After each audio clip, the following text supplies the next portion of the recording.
Welcome to Rock the Crown.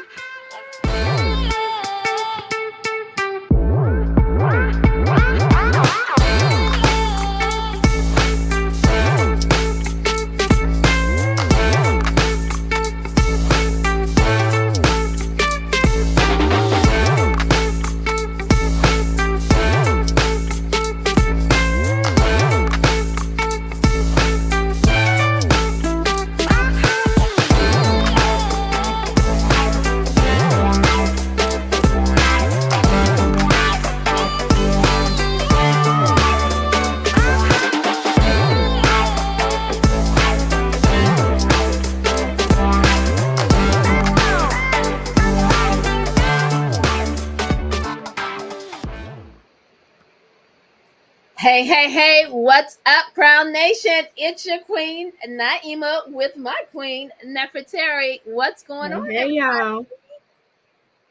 So today, you are, of course, watching and listening to Rock the Crown podcast, the show that talks about all things leading to a full life and the legacy of a Muslim woman. And today, guess what we're talking about? Not your mother's career. Okay. Top 10 ways women are making money in the new economy. This is going to be a fabulous topic because number one, we are all have our own career, and it's nothing like what our mothers were doing when they were our age and or what they were doing when they were in their 20s. So, Nefertari, tell me what you think about this topic today. As you were saying that, I said, or the ones behind us, we doing something different than what they're doing, even younger than 50. Right. But yeah, definitely, there has been a lot of turnaround when we think about different job opportunities or different tasks or just jobs in general that women do, and as we go back in history, of course, we know more women were in the home, taking care of the children. And then maybe having a part-time job or just finding their interest or doing some small side business deals or something that they might be like doing as far as hobbies and things of that nature. But as the time has gone by, we all know, especially African American women, we're in the forefront now of businesses, career paths. Like, even when you look at different career paths where it doesn't really matter. Like African American women are like soaring, Yes. in that area. And so, of course, we are a talk show where we focus on us and our women. So I can't help but say that part. But I could see there are some resemblances between, we think about our moms, women who are over 50 and the ones up under us. We still have a thing where we all connect in a certain way. Yeah. But there is a difference, like even with the younger ones, and I'll kind of talk a little bit about it later. They're more techie, more, you might find more entrepreneurs, in that way. Whereas, the over 50, they've already kind of been doing their career thing. Sometimes you might find some who are in their career paths, but you might find them kind of winding down from that thing that they were doing over the years, Yeah. and so a lot of times they may be even trying to switch gears and figure out what that thing is that they just have not been able to put their hand on and be really excited about doing that. So Yeah. And so look, when you were talking, I was thinking about like what was I when my mom was, of course, when she was my age, she was already, had already retired from a career, whatever. But when we were little, when she was in college, we went to school with her, right? yep. I And did that with my so babies. so my brother and I are in the New Mexico State college yearbook, right? And then her first job. So my mother, went to school as an accountant. So one of her first jobs, well, she worked at White Sands in New Mexico. And then when we moved to Texas, she worked at Dr. Pepper Company. And girl, this was like, this Dr. Pepper Company, because number one, it was a major company. And if we would be able to go there, drink Dr. Pepper all the time.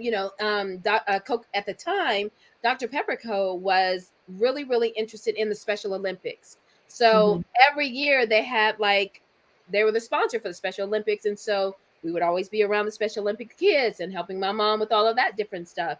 And I was thinking to myself, when I was younger, I was like, oh man, I really want to have a corporate career. And that was like my aim and my goal. What corporate career? I have never worked in corporate America in my entire life, right? It's so funny. And so, yeah, that all went out the window. So, it was different for me. I've never really had that corporate mindset. Even when I think back, it's like I've always had the entrepreneur mindset, even in my early phases of not knowing exactly what that was going to be. yeah. Whereas I'm almost sure, of course, this comes from both my parents, really, but my father was more of a businessman and doing different things. And so I know I got it from that. But my mom, she was a stay-at-home mom for many years, but then she also went to school for, I'm going to call it data processing. I could be wrong on the proper name for it. But Okay. she went to school for this, and she was in school while we were in school, and a lot of times moms do that. So when you talk about being at school, which going to school with your mom, and you guys, like, I think every mom has done that, because you may start out, especially for the older women, and when I say older women, I'm including myself, because I was definitely in class with my 22-year-old now, in class with me and color theory and everything else when I was going to school. And so he was really good too. But there's a difference with just with schooling, education, and being able to just get what you need. And so we were talking about entrepreneurship. I'm back. I started going on the education side, but as far as entrepreneurship and that career path, like for my mom, she was at AT&T for many, many years, and she just built her way up with management with that. So she had that corporate career pattern, so even though, and then there's a lot of us women that are like that now. But even though she was like that, I've never had that thing like that. Might be good, get some savings and stuff built up. Okay, that part. And then so, like, my mom, she moved from Dr. Pepper to 7-Eleven. And yes, I remember. 7-Eleven is kind of like where she went all the way up through the ranks, all the way to the top ladder that she could go to. And then they ended up, quote unquote, bringing some young kid in who just graduated from college, and she was quote unquote able to retire, not wanting to, right? And it's so interesting because my mom is in her 70s, and she just was offered a new job with full benefits, like, you know what I'm saying? And it's like, okay, yeah, we can still do that too, as long as you have the skill set, is there. So it's really, really interesting. So this whole topic about not your mother's career, the top 10 ways women are making money in the new economy, I thought it would be interesting if we talked about it directly from our age group, which is over 50. So women in their 50s, of course, find midlife in the perfect time of the career. So when you start looking at women who like have a lot of affluence and a lot of money and all of these other things, really it's in between like their 40s and 50s that you'll see that they're really at their peak, right? And so if women want a career change, this is also a time when they do it. And it's so interesting because recently I was talking to somebody, she's over 60, and she was living abroad, and she was just like, you know what? I had to come back to America because I couldn't live abroad anymore. I was like, why not? She was like, they don't hire women over 60. Oh. And I was like, well, that means you need to get a remote job in America and go back and live abroad, because all your need, if the income is the only thing that you need, there's so many different ways that, of course, you can make money. And of course, as we know that, 50 years ago when we were, right? 50 years ago when we were young, it was only a select number of jobs, 100,000 something jobs. But now in this day and age, 2024, there's literally over 1 million plus jobs that children, people, everybody can be. And it's a totally different landscape. So let's start talking about these. Now, we're not going to talk about 50 years ago when we were young. I heard you say that. I'm not on that boat because I'm still young. Okay, I'm still young. Yes, honey, I'm still young. Still young and kicking. We was babies back then. Right. Now we mature grown folk. Right. What's so funny is that employment then for women is strong. 72% of women aged 50 to 54 were employed as of February 2020. 22. But one of the things that happened, which was an increase because there was a lot of women who exited the workforce during COVID. Yeah. So what happened is most of these women that are employed now, many of them are entrepreneurs because of course they were like, hey, and we saw tons of stories of like women becoming millionaires during COVID, like, oh, you know what? I don't have a job. I'm gonna start making my great grandma's cheesecake. And boom, next thing you know, this African American woman had her own cheesecake business, right? And is making millions of dollars. So, you know, somebody else is, oh, you know what? I got this hair recipe. Next thing you know, boom, there's a whole bunch of curly mix all over the scene, you know?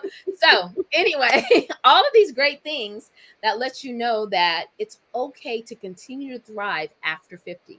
So getting hired as an older person, because for some reason people were like, oh, you're an older person. Not really.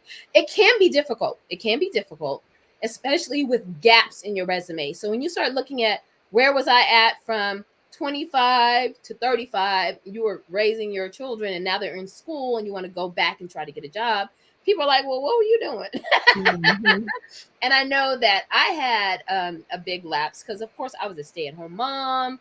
I was homeschooling my children. And when I worked, that's when you create your resume using the topics of the job descriptions that you have being a mama in the household. Right. Because we know we wear a lot of hats. Look, so you got a lot of experience. That's right. That's right. And we need to say that again. Use and guess what? Studies show that women who stay at home, their average salary would be $178,000. So women, you out there killing the game, honey. If you got paid, you would be making $178,000 a year. So, but some of the best jobs for women over the age of 50 are in real estate, girl. Because what? In the words of Jennifer Kim, fancy lazy. Fancy lazy. Real estate is fancy lazy, honey. It's fancy, but you don't really have to do like it can be strenuous in terms of like looking for work. I mean, looking for places. Yeah, I was gonna say, I think it's just a balance. It might be some times where your work is really, really heavy, but then you got some times when you got a lot of downtime. So it's just like a mixed balance, but it is a lot of work. Yes, yeah. And then so real estate, education, and the financial sector. But I also know that in education, women not trying to go back and be no teacher. These children are special. Between that and the pay. Okay. Yes, it's not coming. But healthcare jobs are still in demand for 50-year-old women. So if you want to be in healthcare, it's still in demand. But again, nobody's trying to go back to school. I know I'm not. But if you have degrees, some of these jobs will be available to you. And of course, the nursing profession is one of the fastest growing career paths. And most nursing professions, you can actually get your nursing degree in under 2 years. I think they have a fast track program, which is anywhere from 12 to 18 months where you can get your nursing degree. So that's something to think about if you want to do that. But again, real estate, number one, the average age of a real estate agent is 54. So more than 60% of people are pursuing a real estate or a full-time career. They're women, basically, right? And real estate licenses are they're inexpensive to get, to acquire, all of this good stuff. You need to go online and complete all that stuff. And basically for $500, you can be a real estate agent. So, hey, I don't want to hear nothing about, oh, I'm tired of working. Hey, you can be looking at all these beautiful houses, be thinking about, now let's explain when you say $500, you can be an agent because you got to go to school, right? You got to take your classes. You got to take your tests. So this is just for the licensing exam, the fees and all that kind of thing. Yeah, not that you just don't pay $500 and you in. You got to do some studying. Right, that part. But the licensing fee is little less than $500. So to get your license, you would have to do that. And of course, with any type career like thing, traditional career like thing, I would say most of them schooling is required, and we know that schooling is at a specific price point. So yeah, just want to make sure everybody understands that. And the next job for women over 50 is a financial advisor. Because guess why? They know about that money, right? They know about how to grow the wealth over time. And a topic that we talked about earlier this year is the Black woman's Guide to Financial Freedom. And so that book last week was on Audible for free to listen to. I checked it again, and so now you have to pay again. But something to think about. Again, women over 50 are writing these books because they know all about financial advice to give to people who, are looking for long-term wealth, things like that. Because wealth, you can still be 50 and have wealth and still, have to be able to save and all of these different things, because we are living longer than we did 20, 30, 40 years ago, 50 years ago, even. And of course, we talked about nursing. To be a nurse, it's as fast paced. You can get that potentially lucrative option for women over 50. And the next one is occupational therapist. So this is another female dominated health profession experiencing lightning fast growth because baby boomers and disabled persons are living longer, healthier lives, and they're in need of therapy to improve their quality of life. And this is why it's so important right now for us to even think about movement, so that we're not having to deal with some of the challenges that some of the baby boomers are experiencing right now. But if you want to be an OT and be an OG, okay, so you can be an OT and OG at the same time. Okay. And another one, this is super exciting, is that women over 50 are personal trainers. Okay. So That's just fabulous. That's just fabulous. Girl, I know one of my schmillies, and schmillies, of course, we should all be millionaires, all of us in the club. She is over 60 and she is just cut out. Boom, boom, boom, boom. Oh my God. And I'm like, I need to be like that when I grow up. Body looks amazing. Just like she's taking so good care of herself. And what she said was, guess what? She did not start doing that till she turned 50. She turned 50 and turned her body into that. So if you want to do a Google search, there are some phenomenal personal trainers that are age of 50 and they look fabulous. And if you want to follow them on their social media channels, I'm encouraging you to do that, because then you're going to be like, shoot, I need to be getting in shape. And so these people who are under 50, they're going to be like, shoot, I'm behind the 8 ball, right? I love that. But, those women, they're into sports and fitness. And then sometimes, as women are pursuing that particular type of degree, you really have to really love that in order to do that also. It's not like something, I'm gonna, out the blue, whatever. So the 6th item on our list for women over 50 is being a curriculum developer. Honey, let me tell you, this type of job, number one, these type of women have great and significant experience in education or corporate training. And so they can pursue careers as curriculum developers, because, like all of that training that you go through, and once you've been in corporate America, maybe you worked in human resource and you had to like continue to do the same thing over and over and over. Now it's like there's such a proliferation of online learning. It makes it possible for curriculum developers to work for corporations as employees or pursue their careers as freelancers. And freelancer to me is the way to go. You know what I'm saying? You can work for a corporation as a consultant, you know what I'm saying? But to me, freedom is working on my own time in my own schedule. That's just me personally. But yeah, you can become a curriculum director, a developer. Another one is a freelance writer. And because you know how we get seasoned. And once we get seasoned, we have these great stories to tell. And guess what? Right, exactly. Writing all that stuff out and being able to storytell is so amazing for women over 50. But they are writing like for the search engines. They're doing optimized content, marketing collateral, newspapers, magazines, educational materials. They just enjoy writing, and they take advantage of numerous perks of being a freelance writer, including earning income while doing what I love so much, traveling. So yes, if you want to become a freelance writer, especially a freelance writer over the age of 50, honey, go out there and do the doggone thing. Okay. And only 3 more. The next one is a tutor. So, formally licensed teachers and college professors have the best chance of success as tutors. So, what ends up happening is Mhm. like, hey, you know what? I've got my tenure. I'm gonna quit because that's what really happens. Once teachers hit their tenure, they're trying to quit anyway. But they can turn around and be a tutor. And I have someone in my family who she was previously a teacher, who now she does tutoring for students when it comes to reading and things like that. And so, yeah, you can develop a career out of that, or make some part-time money on the side. So, but a degree is needed to pass a licensing exam to become a tutor. So that's important to know. So anytime I hear exam and pass, and I'm passing on all that.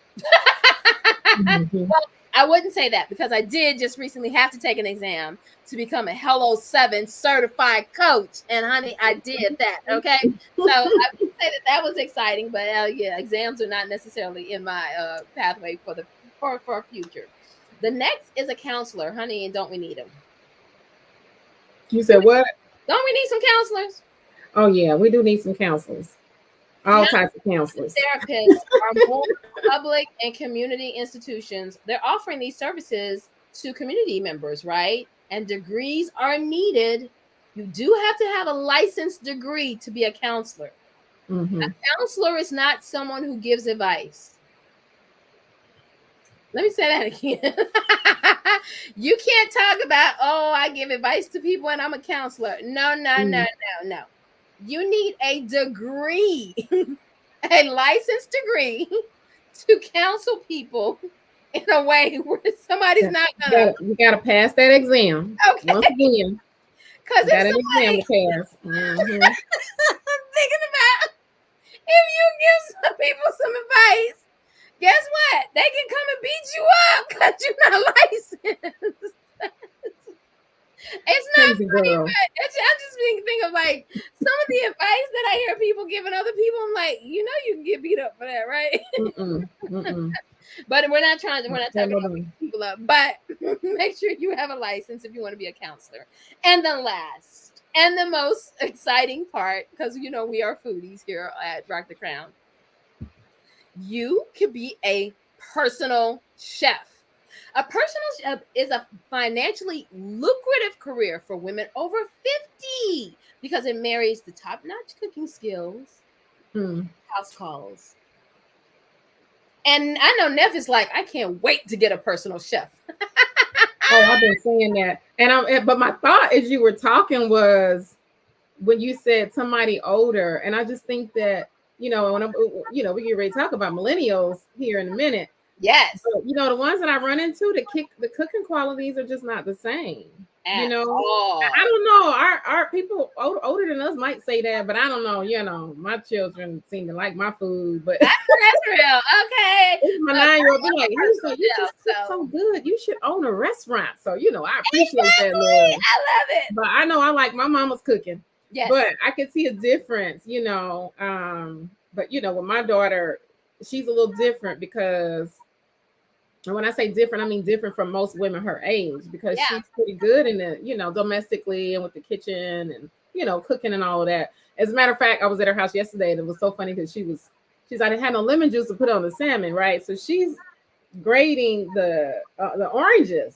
I love it. To make her own little mix. And I'm like, what you doing? Okay, girl, I love that. Yeah, she gets 2 points. So yeah, she do her thing. She do her thing. Love it. But a lot of, that is different. Now, even though alhamdulillah, I can get down, that'd be the first thing I do is pay somebody to cook for me because I'd rather have somebody else cook for me.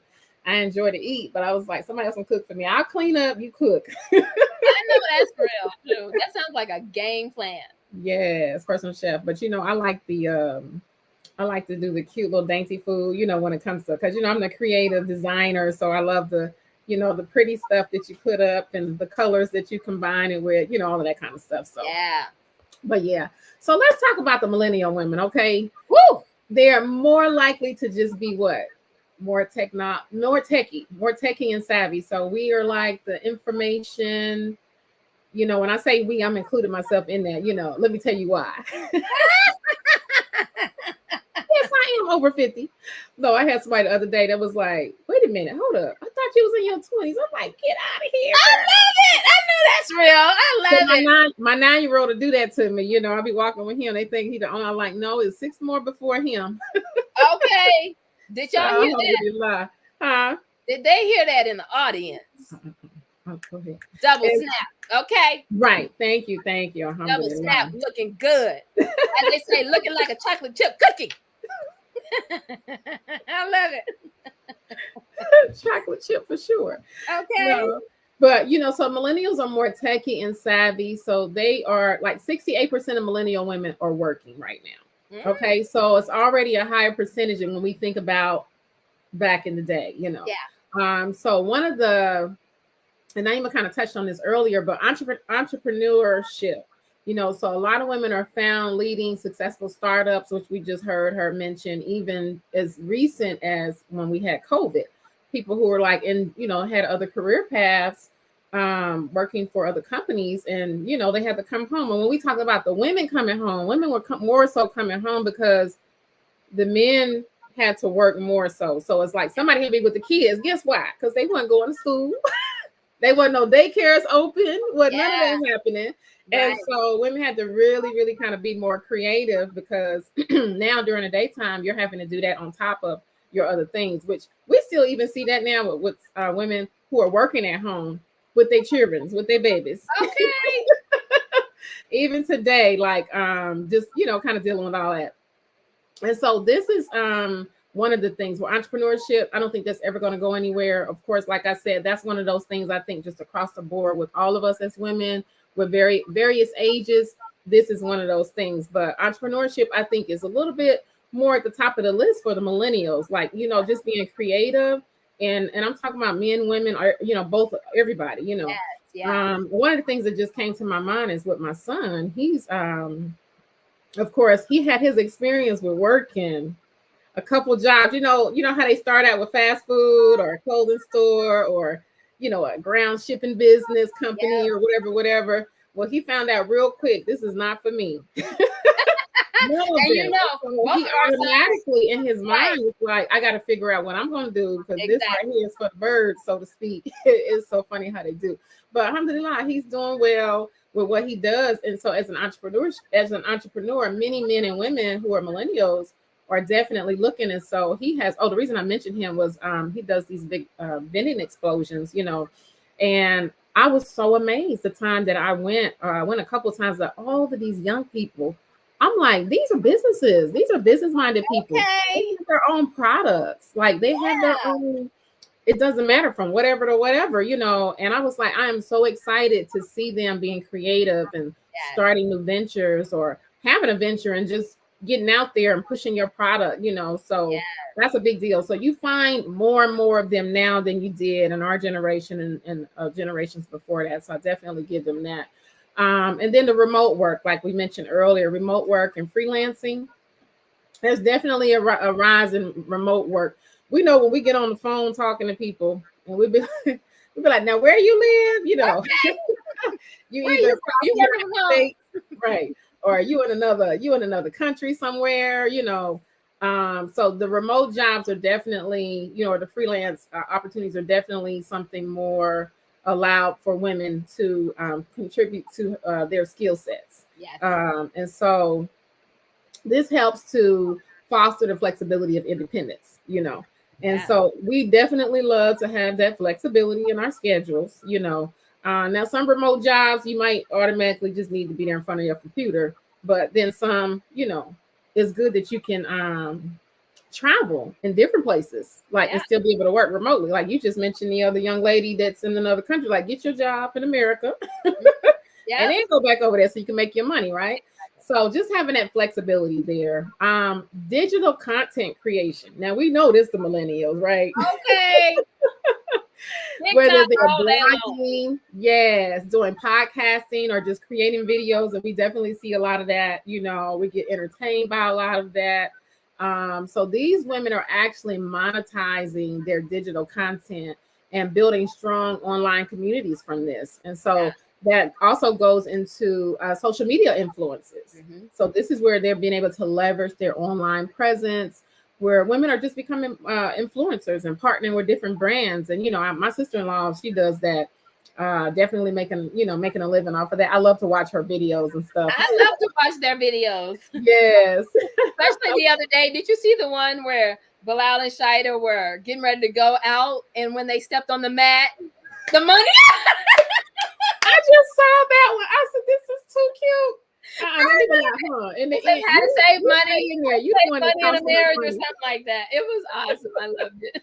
I love it. And so just being creative, the millennials are definitely doing their thing with that. So that's why I say entertaining us, all of that. And then, a lot of times you have the different companies, once you build yourself online, a lot of times they're reaching out to you and just, throwing things at you, and I don't get to talk to my sister-in-law as often, finding out fully what she's doing, but I get to see it like online. But there's other people that I've talked to where, people are constantly reaching out to them, other women. And so, but my son is actually a huge influencer too online, and so he's another one that kind of gets experience with that. So that social media influencing is so many ways that people can make money. Yeah. And then you even see that online where you see different people using that as content to teach, to educate people on, you can do this, whether it's, I don't really want to call no business names, but you can just do different things, because I don't know enough about it to share. But there's so many ways, on YouTube, different videos, and how you really can make money even just from watching as a civilian, I'm gonna call it. Right. So, yeah. So it's so many things. So the millennials got that part down though. We need the things that might take us a minute to get it together. They like, it's done. Okay. Like my grandbaby the other day, she was, girl, I'm trying to do the phone. She pressing buttons. I'm like, wait a minute, now what you doing? She like, I'm 10 months, but I you need to do this, grandma. Look, right? I was like, okay. Yes. I love and it. So e-commerce and online businesses, this is another one of the things that millennials are doing. So this is where, they're thriving into the e-commerce space. They're leveraging their platforms and selling like, handmade products and different things like that, or any kind of unique services that they may have, whether it's a product of, whether it's fashion or skincare. I did the skincare class today. It was really awesome. And so just anything like, and a lot of times we know that the products that we end up coming up with is because it's a need or an experience of something that we've had that's not there, something that doesn't exist. And it's like, I need to create that, and so many junk. Picking up junk. You can literally become a millionaire picking up junk. Oh wow. Didn't know that.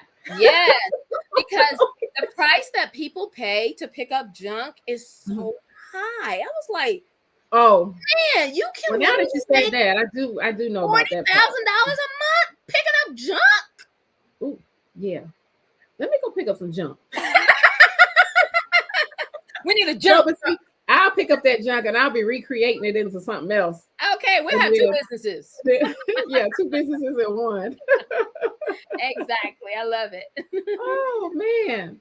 So thinking about, too, the tech and the STEM careers. So this is an area where it used to be more male-dominated. And so women are actually excelling more in these areas when it comes to science and technology and engineering, mathematics. I was just telling Naima that, before the show tonight, I was helping my son with his science project. He's just in the early phases of doing his outline. And so this is like, some of the things with the project he's going to be doing, you think about technology and engineering and all the different things. Well, men were more so dominating this field. And so now you're seeing where women are actually kind of taking over, They're bringing the diversity at minimal, to these industries. Love it. And, I got to get my charger. So if I... Yeah, go ahead. Go get it. No, I can stay on for a minute. But yeah, don't do what I did last week and go back and then I come back and I'm on your part and then you come. Oh no. Yeah, I know that was funny. Right. So I just want to mention like education and skill development. You know, younger women, they often engage in just continuous learning. You Yeah. know, when you talk about the program that you just finished, you know, a Mm-hmm. lot tells us to seek knowledge from the cradle to the grave. Even though, you know, I know you were just saying earlier, I'm not going back to school, Right. but we all are learning in some form or fashion. It may not be the same traditional setting of education, but no matter Right. what it is that you're doing, or however, whatever skill development that it is that you need to make or have, you're Mm-hmm. going to be finding a way. Like, even if it is, you know, you mentioned a book earlier, like, you know, whether you're reading books on your own or you're Yeah. researching online for something, Yeah. but you got to make sure that you continue increasing your skills and gaining new skills so you can stay competitive in the jobs, you know, in the job market. So, women who are above 50, they may have already established themselves, right, in their expertise, but they might still need professional development. But the women who are millennials, they need to make sure that they just, you know, continue increasing their skill development so that they sharp as a tack, you know, Yes. Yes. Yes. representing, right? Um, Naima, I'm gonna let you talk for a minute, y'all. Excuse me for a second. I'm gonna go get this charger real quick so you don't Oh, lose okay. me. Okay. So let's talk about investing in finance. So women in the millennials, they are increasingly taking charge of their financial futures.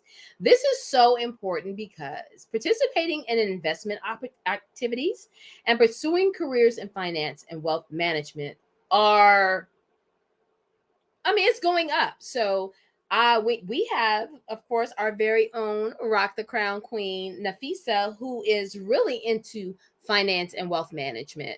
And she also, because, you know, of course, she's a tax attorney, she loves cryptocurrency. And so on a regular basis, she used to speak about crypto every Monday. So you can still go back about her business 360 and check out her cryptocurrency online podcast that she used to do every Monday. And I'm talking about some great, great, great tips. And so now investing in finance is something that the new millennials are doing. And now they have all of these NFTs and, of course, and the cryptocurrency that really is taking the level of income and money to a whole nother level, right? And so that's important when you start thinking about millennial women and what they're doing right now, which is totally different than what we used to do because, you know, 50 years ago, 25 years ago, whatever, when we were younger, the only thing that women really were seen to do was, of course, be an accountant or be a bank teller, actually, a bank teller.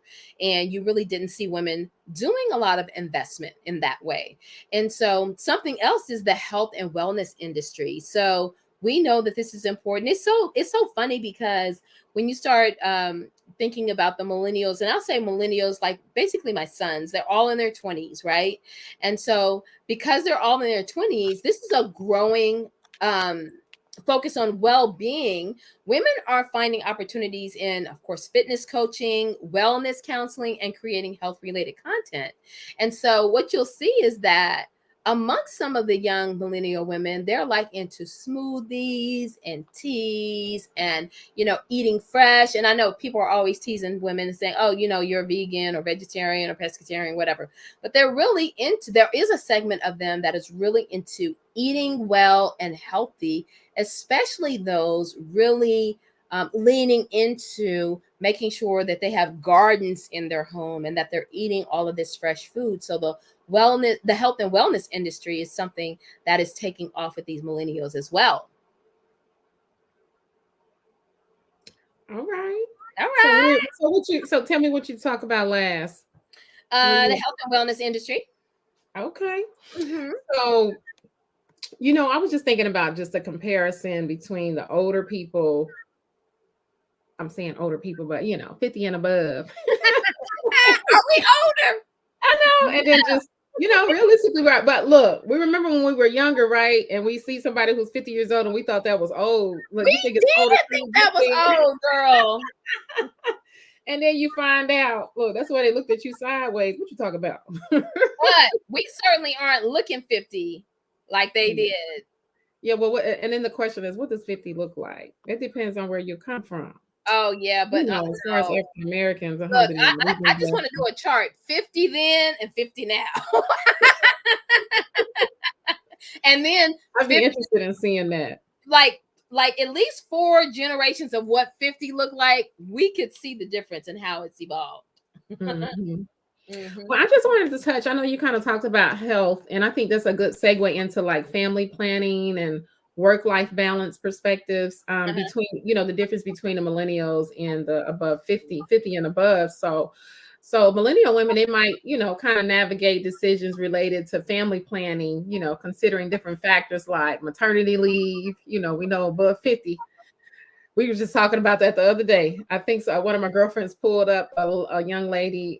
She was 54, I think, and she's actually pregnant. I was like, wow.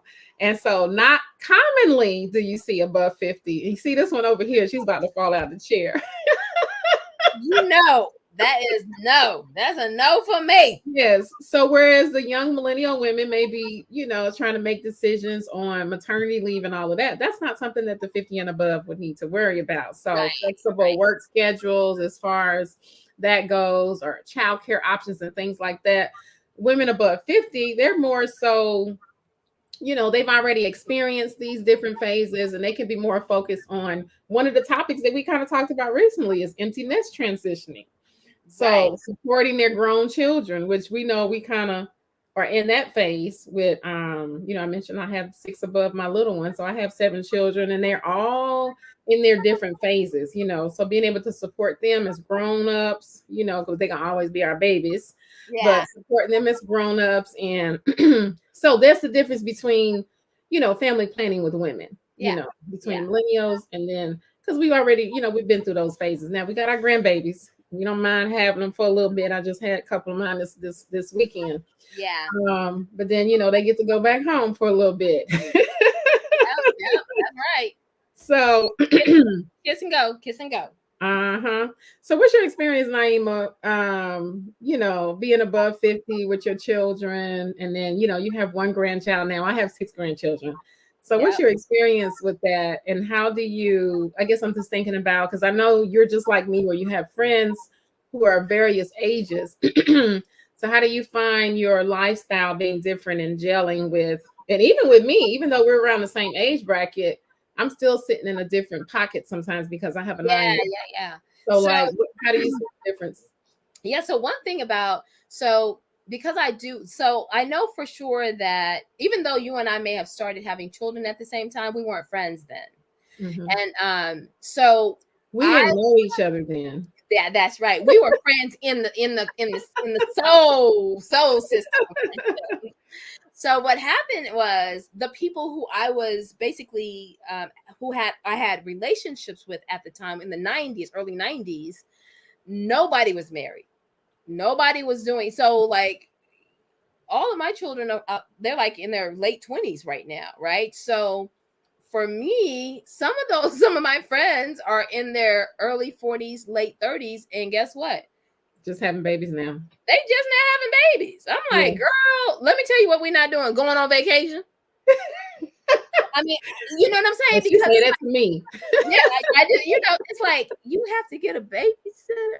Okay, well, I'm about to leave because you don't have the same Yes. situation. So, like, I'm not really concerned about like, oh, do I have to get a babysitter and things like that.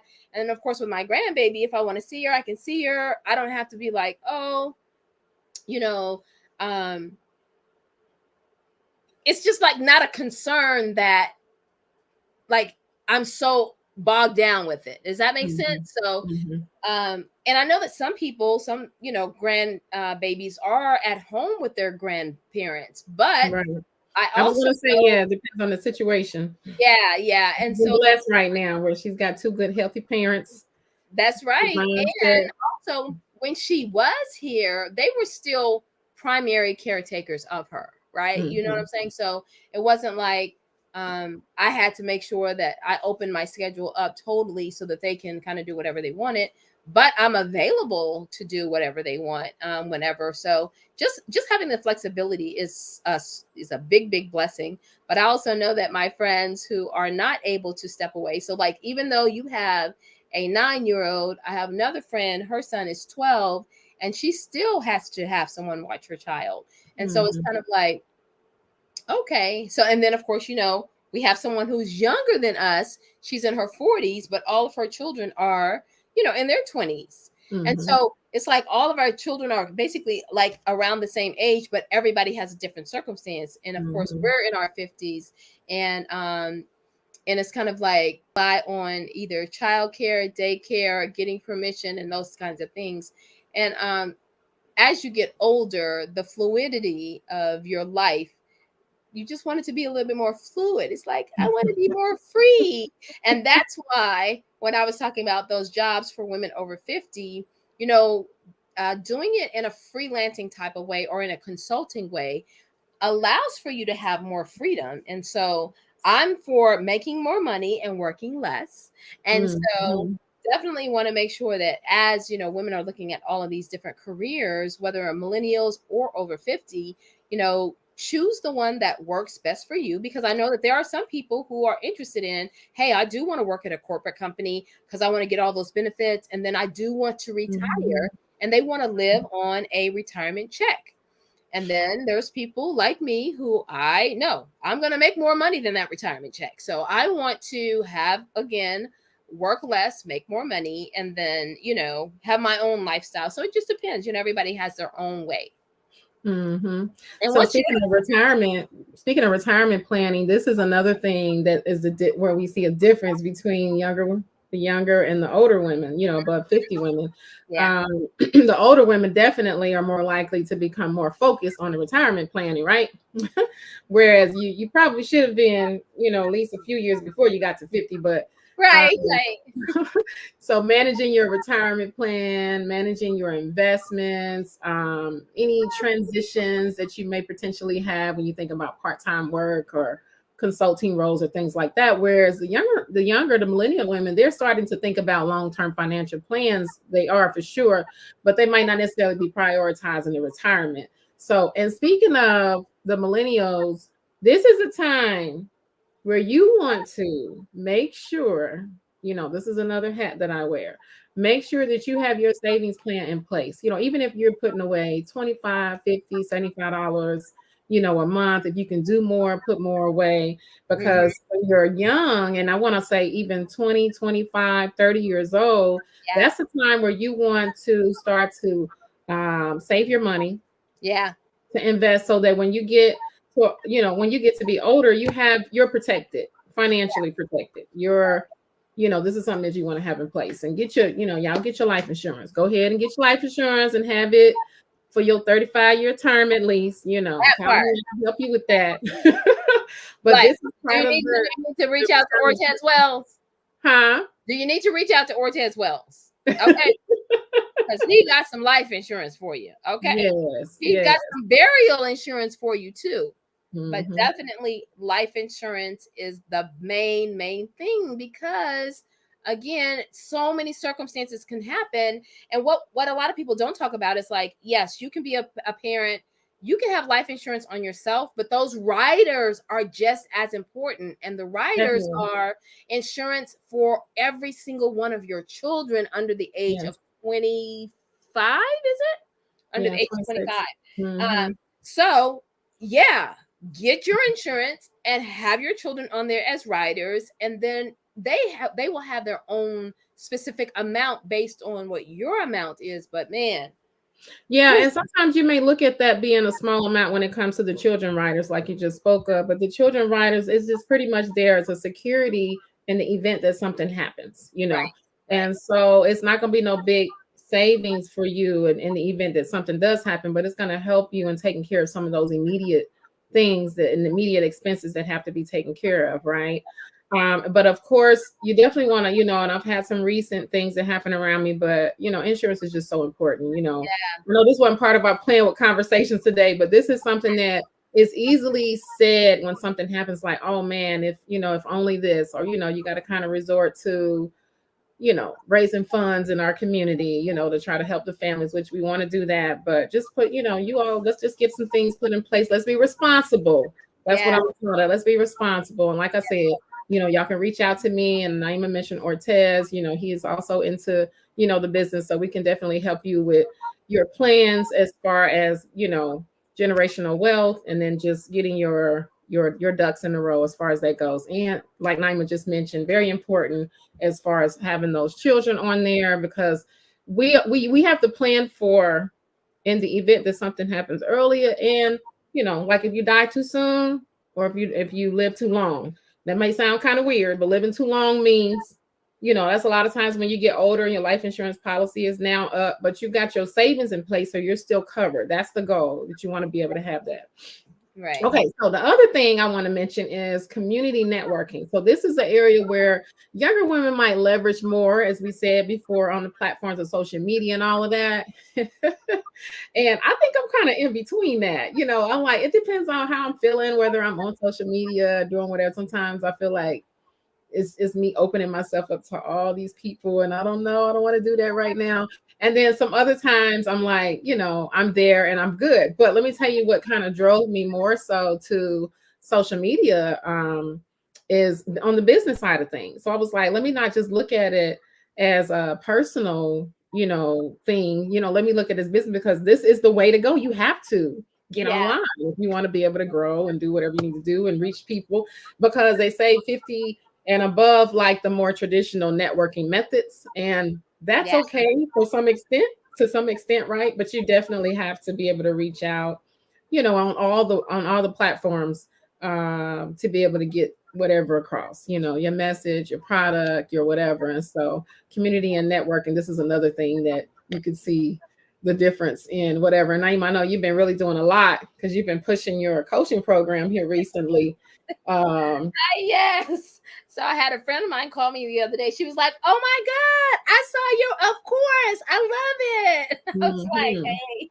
So I've been trying to. And I did the the Commander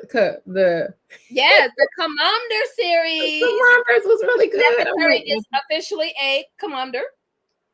Salute to you. And so any moms who are still interested, if you missed the Command Center Chronicles for Mom, the Mom series, you can definitely go to the Lady Khadijah Institute.com. Go ahead and pay, because it is 50% off, because a donor said, hey, I want 10 women to purchase this program for 50% off. So it still is available. The first 10 women to purchase will be able to have that. And it is every bit of 2 hours. So it is a 2-hour workshop series that really talks about getting your entire life together as a mom.